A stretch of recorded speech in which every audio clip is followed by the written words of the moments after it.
Hey guys, here is a quick crow pose tutorial. It's going to be super quick, super to the point, just like all my other tutorials. And if you realize this is a new one or a redo of my old one, it is.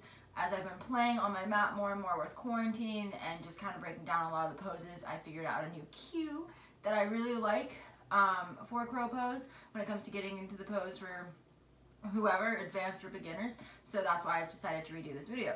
So yeah, a little explanation for why this is a new video for it. But I'm going to go ahead and get started. So as always, it's going to be mainly cues with a few tips and tricks thrown in along the way. And I like to come into crow from Malasana, so that's where I'm going to start from. Okay? And from here, all I do is I take my hands down on the mat, and then I come up onto my tippy toes and wiggle walk my feet into midline, so that way my feet are directly behind my wrists and my hands. And from here, I bend my elbows a whole heck of a lot, and I take my elbows onto my triceps. And so from here, there's three different ways that I like to think of that you can come into crow. One is by just lifting both feet up off the mat at once, okay? But that involves a little bit of experience with crow, a little bit of core strength, a little bit of leg strength, okay? So that might not be your favorite option or the best option for you, and that's okay. You can always play with lifting one foot up, and then putting it back down, and then lifting the other foot up, and then putting it back down, and then with time you lift one foot up, and then you lift the other foot up. And that takes a teeny shift of your weight forward. Not of a weight forward, but of your weight forward when you do that, okay? I'm going to come off my hands for a second. And then the third way is the new way that I figured out while I've been playing a lot on my mat. And it involves just a simple shift of your weight forward.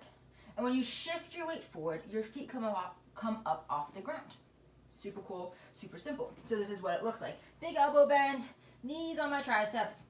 And notice here how I'm on my tippy toes. And this is how the shifting of the weight variation works. It's from your tippy toes. So you gaze forward and you just begin to shift your weight forward. And as you shift your chest forward through your arms just a teensy bit, your feet magically lift up off the mat and you're in the pose, just like that.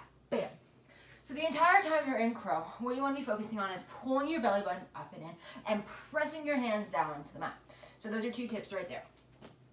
And another key to coming into crow pose is getting your hips higher than like your head here. And so if that's kind of hard for you to do, you can always take a block underneath your feet for a few extra inches. That makes it easier to lift your feet up. It also makes it easier to float forward, so like that shift of your weight forward, because your feet are already a few inches further up off the ground and your hips are that much higher. So you got to get your hips up off the ground, period. And then if you don't have a block at home, you can use a sturdy pillow. You can use a book, so any type of book. I've been using textbooks a lot lately in my practice for blocks since I don't have any at home. So just breaking it down one more time. You place your hands down directly underneath or directly in front of your feet. And then you just come up and bend your elbows. So I'm bending my elbows. And you take your elbows onto your knees. And you just hang out here with your feet on the ground. And then you can do one of those three ways. So the shifting of the weight forward, the lifting up of both feet at once, or just one foot at a time, and you come into your pose. You can always come into the pose also from a forward fold at the top of your mat by just placing your hands down, right?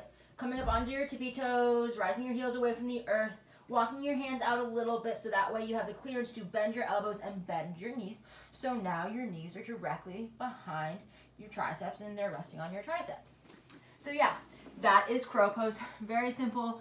One of the best arm balances I think to start out with for anyone. If you're new to the arm balance game or you're new to yoga, start with crow. It's a great way to get on your hands. And if you're afraid of falling forward in crow, one thing you can do is make sure that you're looking forward, because if you look down at your hands, you're bound, or down back behind you, you're down to fall forward, because wherever your gaze go, you go. So if you're gazing down at the mat, you're going to fall down at the mat.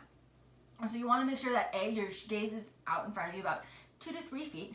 And B, if you're really afraid of falling, what you can do is you can take pillows, bolsters, blankets, anything soft that you may have around, and you can put it in front of your face on the mat and just down on the mat in front of you. So that way if you do fall, you fall on something soft. And I would recommend, if you're new to crow, because you might fall, not practicing on any hard surfaces, practicing on carpet instead, because it makes your landing that much softer when you fall forward. Just a little tip that I've learned from my own practice. I learned how to do crow on my parents' concrete basement floor. Bad idea. So I would totally recommend doing it something practicing on a softer material when you first start out, so that way you don't hurt yourself. So yeah, that is crow pose. I hope this tutorial helps you, and I hope it helps with your arm balance journey. And as always, hope you have a great rest of your day. Namaste.